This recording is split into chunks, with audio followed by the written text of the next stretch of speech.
ناظرین گرامی السلام علیکم ورحمۃ وبرکاتہ۔ سیدھی بات کے تازہ ترین پرائم ٹائم میں آپ لوگوں کا استقبال ہے۔ ناظرین گرامی، میں انصار عزیز ندوی اس وقت آپ لوگوں کے سامنے کچھ اہم ترین خبریں، کچھ وائرل ویڈیوز اور کچھ تنقیدی تجزیے لے کر کے حاضر ہوا ہوں۔ تفصیلات میں جانے سے پہلے آپ لوگوں سے جو درخواست ہوتی ہے اس پر توجہ کرنے کی اپیل کروں گا۔ ناظرین گرامی، سب سے پہلے آج مہاراشٹرا کے جالنا کے ایک کینڈیڈیٹ کی بات کر لیتے ہیں، جن کے سپورٹ میں بتایا جا رہا ہے کہ بڑے بڑے جو ہے تنظیمیں ساتھ میں آ رہی ہیں۔ ناظرین گرامی، جالنا میں جو ہے عبدالحفیظ جو پترکار کے نام سے مشہور ہیں، وہ جو ہے اس وقت انڈیپینڈنٹ یعنی آزاد امیدوار کے طور پر جو ہے انتخابات لڑ رہے ہیں۔ مہاراشٹرا کے اسمبلی انتخابات میں امیدوار بنے ہوئے ہیں۔ دراصل یہ کانگریس کے وہاں پر جو ہے مقامی سطح کے لیڈر تھے اور بڑے پیمانے کے لیڈر تھے۔ آخری وقت تک وہ اس بات کا انتظار کر رہے تھے کہ کانگریس کی جانب سے ان کو ٹکٹ دیا جائے گا، انتظار کر رہے تھے، لیکن ان کی ٹکٹ کسی اور کو دیا گیا تو وہ آزاد امیدوار کے طور پر اس وقت جو ہے جالنا میں مختلف محلوں میں انتخابی ریلی چلاتے ہوئے نظر آ رہے ہیں، اور بڑے پیمانے پر جو ہے ان کے پیچھے اس وقت بہت بڑی عوام و تمام مذاہب سے تعلق رکھنے والی جہاں جہاں بھی ان کے اجلاس منعقد ہو رہے ہیں، انتخابی ریلیاں منعقد ہو رہے ہیں، ان کے ساتھ چل رہے ہیں۔ اس طرح سے جو ہے مقامی سطح پر یہ بات سامنے آ رہی ہے کہ شاید ان کی جیت ممکن ہو۔ ناظرین گرامی، عبدالحفیظ صاحب کے سلسلے میں جو پترکار ہیں ان کے بارے میں الگ الگ طرح کی جو ہے اس وقت وہاں کے مقامی جو ادھیکش رہ چکے ہیں کانگریس کے، جناب مفسر صاحب اور بھی بہت سارے لیڈران ان کے ساتھ کھڑے نظر آ رہے ہیں، اور کئی مقامی لیڈران اور مختلف طبقات سے تعلق رکھنے والے، سماج سے تعلق رکھنے والے مسلمانوں کی ایک بہت بڑی تعداد بھی جالنا کے اس وقت جو ہے عبدالحفیظ کے ساتھ چل رہے ہیں۔ اب دیکھنا ہے کہ کیا صورت ہے۔ بتایا جا رہا ہے کہ مولانا سجاد نعمانی صاحب کی ایک فہرست آئی تھی، اس میں بھی ان کا نام شامل تھا۔ اس میں ہم نے اس کی تصدیق تو نہیں کر سکتے، لیکن اس بات کا دعویٰ کیا جا رہا ہے کہ مفسر صاحب کے ساتھ جو مقامی لیڈر ہیں، کانگریس کے لیڈران ہیں، مقامی سطح پر کام کرتے ہیں، کارپوریٹر کی سطح پر کام کرتے ہیں، تمام لوگ اس وقت عبدالحفیظ کے ساتھ مل کر کے ان کی جیت کے لیے مکمل طور پر بڑے پیمانے پر ریلیاں چلا رہے ہیں، ریلیاں منعقد کر رہے ہیں، ان کے ساتھ چل کر کے ان کو جتانے کی کوشش کر رہے ہیں۔ مختلف انتخابی ریلیوں میں ان کے ساتھ شریک مختلف جو ہے سماج اور طبقات کے لیڈران کی شمولیت یہ ثابت کرتی ہے کہ ان کا بھی پلڑا اس وقت جو ہے جالنا میں بھاری ہے، یہ یہاں کے مقامی لوگوں کا دعویٰ ہے۔ آئیے ناظرین گرامی، دوسری خبر کی جانب بڑھتے ہیں اور چلتے ہیں اس وقت ٹی نرسی پورہ کو، جہاں پر جو ہے ایک مدرسے کا، جسے مدرسے سیدہ ٹی نرسی پور شہر کا جو پہلا دینی ادارہ ہے، ان کے ہاں جانب سے ایک عظیم الشان اس وقت 3 حفاظ کے دستار بندی کے لیے ایک اہم ترین پروگرام کا انعقاد کیا گیا تھا، جس میں نہ صرف ٹی نرسا پورہ کے عوام بلکہ یہاں سے متعلقہ بہت سارے جو ہے قریہ جات سے لوگوں نے نہ صرف شرکت کی بڑے پیمانے پر، بلکہ اس اجلاس کو کامیاب بنانے میں جو ہے پوری طرح سے تعاون پیش کیا۔ اس موقع پر ریاست کرناٹک ہی نہیں بلکہ پورے بھارت میں مشہور ایک اہم ترین علمی شخصیت مولانا مزمل والا جاہی صاحب کی جو ہے بیان سے تمام لوگ لطف اندوز ہوئے۔ مولانا کے ہی ہاتھوں سے اور سیدھی بات کے ایڈیٹر کے ہاتھوں سے جو ہے اس وقت طلباء کو انعامات سے نوازا گیا، ان کی دستار بندی کی گئی، اور طلباء کے ان کے ساتھ والدین بھی موجود تھے، اور مولانا نے اس موقع پر جو ہے یہاں کے عوام کو بڑے پرلطف انداز میں اور بڑے درد کے ساتھ پیغام پیش کرنے کی کوشش کی، مدارس کی اہمیت پر روشنی ڈالی اور مدارس کے طلباء کی جو ہے اہمیت پر روشنی ڈالی، اور یہاں اس علاقے میں کس قدر ضرورت تھی مدرسے کی اور کس قدر مقامی لوگوں کو اس کو سپورٹ کرنا چاہیے اس پر، اور بالخصوص خواتین کی تعلیم پر اور خواتین کی تربیت پر، اور ان کے لیے بھی ایک خصوصی جو ہے جلسہ، ایک مدرسہ ہو، اس پر بھی جو ہے پیغام پیش کرتے ہوئے دباؤ ڈالتے وہاں کے مقامی لوگوں کو پوری طرح سے جو ہے مولانا نے تلقین کرنے کی کوشش کی، اور مولانا کی 1.5 گھنٹے کے بیان میں مولانا نے پوری طرح سے جو ہے پر لطف انداز میں بھی، پرمغز انداز میں بھی، بڑے درد کے ساتھ بھی جو ہے لوگوں کو یہ سمجھانے کی کوشش کی کہ دین کے ساتھ رشتہ رکھنا، ایمان کے ساتھ رشتہ رکھنا، اور اپنے آنے والی نسلوں کے لیے کس قدر جو ہے تیاری کرنا ہے، اس پر بھی۔ اور اس وقت مجھے بھی جو ہے وہاں پر کچھ باتیں کرنے کا موقع دیا گیا، جس میں خواتین کی تعلیم اور ان کی تربیت اور مدرسے کی اہمیت اور طلباء کی اہمیت، بالخصوص جو حفاظ کرام ہوتے ہیں ان کی محنت اور ان کا اللہ تعالیٰ کے نزدیک کیا درجہ ہوتا ہے، ان کے والدین کا قرب قیامت کی میدان حشر میں جب تمام لوگ جمع ہوں گے تو ان کا کیا اہمیت ہے، کیا وقعت ہے، ان کی کیا شان ہوگی، اس پر روشنی ڈالنی۔ ناظرین گرامی، اتنے بڑے اجلاس کے انعقاد کو لے کر کے آپ محسوس کر رہے ہوں گے کہ شاید اس مدرسے میں، جس مدرسے میں اس طلباء نے جو حفظ مکمل کیا ہے، اس کی عمارت بھی بڑی شاندار ہوگی اور اس کی بھی کئی منزلہ ہوگی، لیکن اگر میں جو تصویر دکھا رہا ہوں وہ دیکھنے کے بعد یقین نہیں کر پائیں گے کہ اس مسجد کے مختصر کمرے میں بیٹھ کر کے، جو پکا مکان بھی نہیں ہے، پکی جو ہے اس کی چھت بھی نہیں ہے، زمین بھی کھردری ہے، وہاں بیٹھ کر کے 6 سال کے عرصے میں یہاں کے اساتذہ نے 9 حفاظ کو تیار کروایا ہے۔ میں بارہا آپ لوگوں سے کہتا رہتا ہوں، جس کے پاس وسائل ہیں وہ کام کرتے نہیں ہیں، اور جو کام کرنا چاہتے ہیں ان کے پاس وسائل نہیں ہیں۔ ہمارے شہروں میں آئیے، یہاں مسجدیں بنانے، اس کے قالین کو رنگین بنانے، اس کے ممبر و محراب کو خوبصورت بنانے میں کروڑوں روپے خرچ کیے جاتے ہیں۔ ابھی حال ہی میں ایک مسجد کا افتتاح ہوا جس کا تخمینہ بتایا جا رہا تھا کہ 5 کروڑ روپے ہیں۔ ناظرین گرامی، ہم شہروں پر بڑھتی ہوئی عالیشان مساجد کو تو دیکھ لیتے ہیں، لیکن ان دیہاتوں میں جا کر کے کبھی نظارہ نہیں کرتا جہاں واقعی میں ہمیں تعاون کرنا چاہیے۔ اور مولانا مفتی زکریا صاحب قاسمی اور ان کے بھائی اور جو بھی ان کے ساتھ یہاں تعاون کر رہے ہیں، آپ اندازہ نہیں لگا سکتے کہ جو ہے یہ زمین خریدی ہوئی بھی نہیں ہے۔ تقاضے دیکھ کر کے مفتی زکریا صاحب ان کے بھائیوں نے اپنے باپ دادا کی زمین دی ہے۔ اس میں کچھ بنگلور کے کچھ افراد ان لوگوں کے تعاون سے، میسور کے کچھ افراد کے تعاون سے ایک چھوٹا سا یہ چیز تیار کیا، اور پھر وہاں پر جو ہے کچھ طلبہ صبح آتے ہیں، شام آتے ہیں، اور کچھ لوگ رہتے ہیں، اور اتنی ہی جگہ میں یہ سب کچھ ہوتا ہے۔ میں بہرحال کہتا ہوں کہ جو لوگ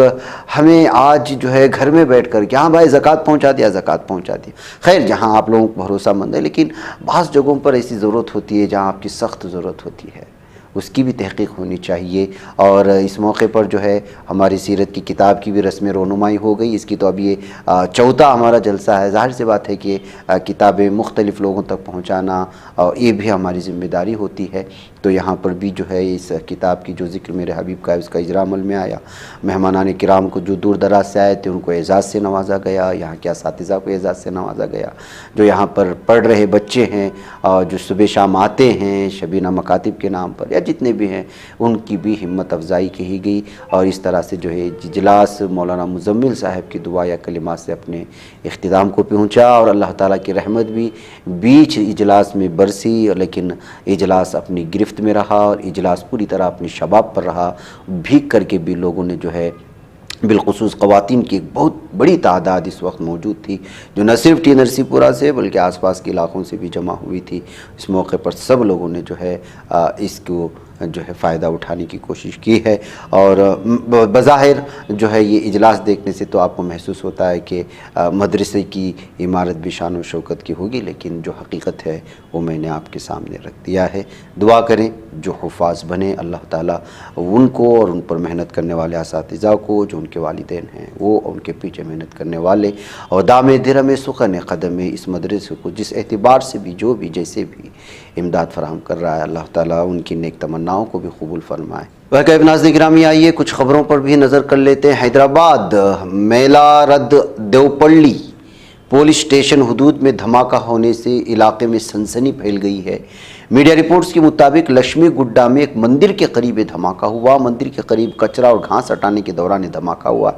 دھماکے میں پجاری یس رامنہ شدید زخمی ہو گیا، انہیں فوری طور پر اسپتال منتقل کیا گیا۔ ظاہر سی بات ہے، مندر اور مندر کے قریب دھماکہ اور مندر کا پجاری کا زخمی ہونا، یہ بات کہاں کہاں اور کیسے کیسے پہنچ سکتی ہے، اسی بات کو لے کر کے الگ الگ طرح کے تبصرے ہوئے۔ اب اس سلسلے میں اے سی پی شری نواس نے بتایا کہ دھماکے کی وجوہات کے بارے میں ابھی تحقیقات کی جا رہی ہیں۔ اس سلسلے میں کسی بھی طرح کا تبصرہ کرنا یہ جو ہے تحقیقات سے پہلے ہوگا، اس لیے جو ہے فارنسک ٹیم کی جانب سے شواہد اکٹھے کیے جا رہے ہیں۔ جب تحقیقات مکمل ہوگی تبھی بتایا جائے گا کہ کیا کسی خاص چیز کی وجہ سے دھماکہ ہوا یا پھر اس کے لیے کوئی اور ہی چیز ہے۔ لکشمی گڈا کے مندر کے بالکل قریب دھماکے سے آج صبح تقریباً 10:30 بجے جو بنڈلا گڈا سے ایئرپورٹ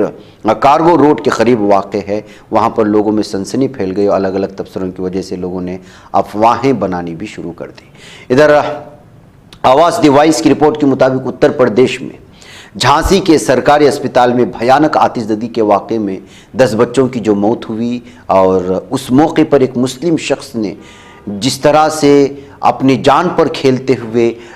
10 لوگوں کی جانیں بچائیں، وہ تو آپ لوگ جانتے ہیں۔ لیکن افسوس کا مقام یہ ہے کہ ایک مسلم باپ دوسروں کی جانیں تو بچایا، لیکن اپنی جڑواں بیٹیوں کو اس خوفناک آگ کی نظر سے نہیں بچا سکا۔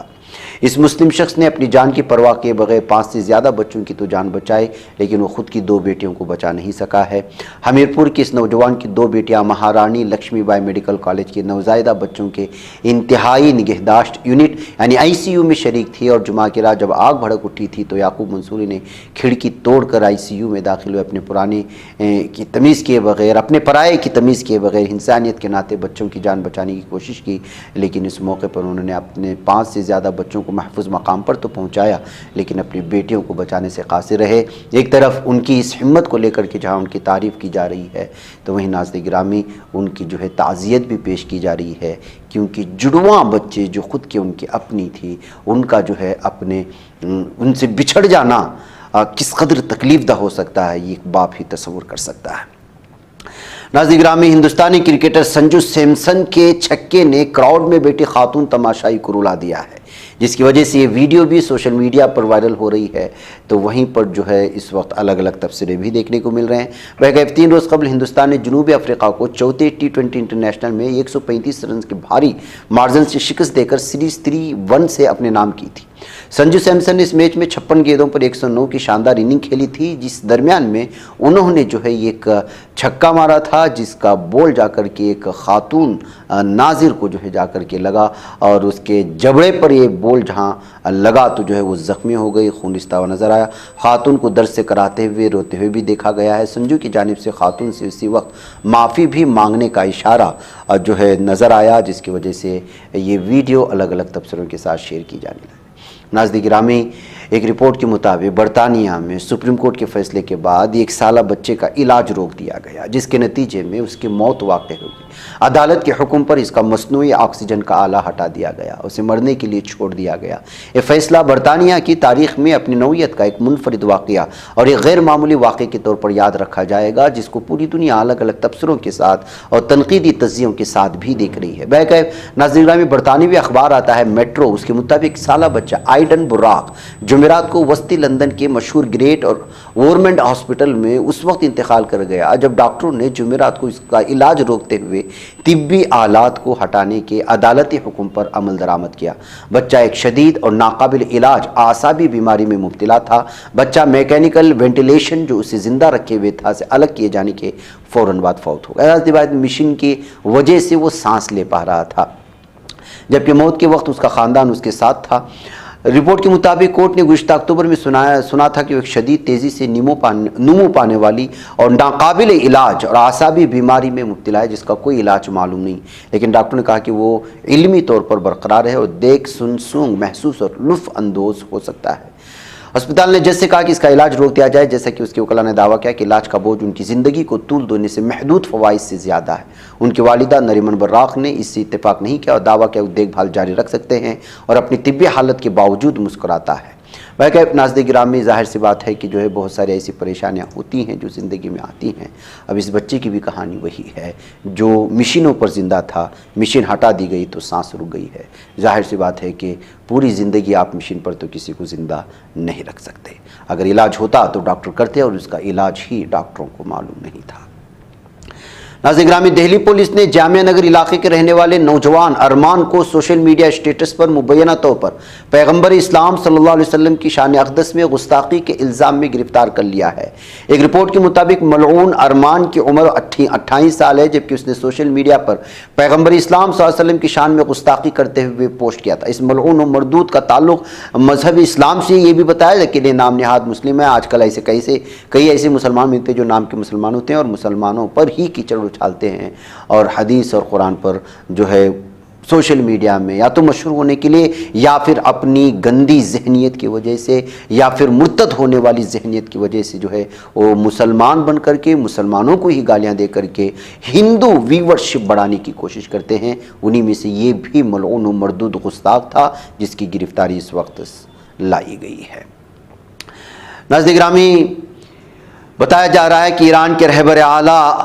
آیت اللہ علی خامنہ نے اپنا جانشین منتخب کر لیا ہے، اور دعویٰ کیا جا رہا ہے کہ بے حد خفیہ طریقے سے خامنہ کے چھوٹے بیٹے مجتبیٰ خامنہ کو ملک کا نیا رہبر اعلیٰ بنا دیا گیا ہے۔ رپورٹس کے مطابق ایران کی ایکسپرٹ اسمبلی نے 26 ستمبر کو ملک کے نئے رہبر اعلیٰ کا انتخاب کر لیا تھا۔ اس سلسلے میں خود خامنہ نے اسمبلی کے 60 اراکین کو بلا کر خفیہ طریقے سے جانشین بنانے پر فیصلہ لینے کو کہا تھا۔ اسمبلی نے اتفاقی رائے سے مجتبیٰ کے نام پر اپنی رضامندی ظاہر کر لی تھی۔ خبروں میں دعویٰ کیا جا رہا ہے کہ آیت اللہ علی خامنہ 85 سنگین مرض میں مبتلا ہیں، لیکن مجتبیٰ کو سپریم لیڈر بنانے کے لیے طویل عرصے سے تیاری کی جا رہی تھی۔ ایران کی خفیہ اور دوسری سرکاری ایجنسیوں میں مجتبیٰ کے کافی لوگ شامل ہیں۔ ایران میں ابراہیم رئیسی کے صدر بننے کے بعد مجتبیٰ کا قد کافی بڑھ چکا تھا۔ بہرکیف ناظرین گرامی، آپ کو معلوم ہے کہ اسی طرح کا سلسلہ ایران میں جاری رہتا ہے، اور وہاں پر انہی کو جو ہے ایران میں سب سے بڑا پوزیشن مانا جاتا ہے۔ ناظرین گرامی، گزشتہ روز اسرائیل کے وزیر اعظم بنجمن نیتن یاہو کے گھر پر ایک بار پھر حملہ ہوا۔ یہ بات آپ لوگوں کے سامنے تھی۔ اس سے پہلے اکتوبر مہینے میں بھی ڈرون سے اس کے گھر کو نشانہ بنایا گیا تھا۔ ظالم ملعون و مردود کے خلاف اور ظالم دہشت گرد کے گھر کے اوپر دو حملوں کے بعد اس طرح اس کی خفیہ ایجنسیوں میں کھلبلی پیدا ہو گئی ہے۔ حملوں کا پتہ نہیں لگا پانا اسرائیل کی بڑی ناکامی کے طور پر دیکھا جا رہا ہے۔ وزیر اعظم بنیامین نیتن یاہو کے گھر پر ہوئے اس حملے کی سبھی اسرائیلی سیاسی پارٹیوں نے مذمت کی ہے۔ اپوزیشن رہنما یائر لپیڈ اور بینی گیٹس نے اس معاملے کے قصورواروں کے خلاف سخت کارروائی کا مطالبہ کیا ہے۔ تو ناظرین گرامی، جو لوگ اس بات کا دعویٰ کرتے تھے کہ ان کا ملک بڑا ہی محفوظ ہے، آئرن ڈوم کے ساتھ ایسی کئی چیزیں، دفاعی نظام منعقد کیے گئے ہیں کہ ان کے ملک پر کسی بھی طرح کا بیرونی اٹیک نہیں ہو سکتا اور نہ ہی فضائی اٹیک ہو سکتا ہے، لیکن اس طرح سے کم دوری کے راکٹ، میزائل اور ڈرون کو پکڑنے میں اسرائیل کا تحفظاتی نظام جب ناکام ہوا تو سیکورٹی ایجنسیاں پریشان ہو کر کے پاگل ہوئی جا رہی ہیں۔ بہرکیف ناظرین گرامی، وقت لمبا ہو چکا ہے، مجھے اجازت دیں۔ السلام علیکم ورحمۃ اللہ وبرکاتہ۔ بچ پاتا ہے کوئی صحافی کی نگاہوں سے، ملاتا ہے یہ لوگوں کو محبت کی پناہوں سے، کرم اور درد مندی کا ہے ایک سنسار، سیدھی بات عظیمت جرأت و ہمت کا ہے اظہار، سیدھی بات عظیمت جرأت و ہمت کا ہے اظہار، سیدھی بات۔ یہ چینل حق نگر بن کر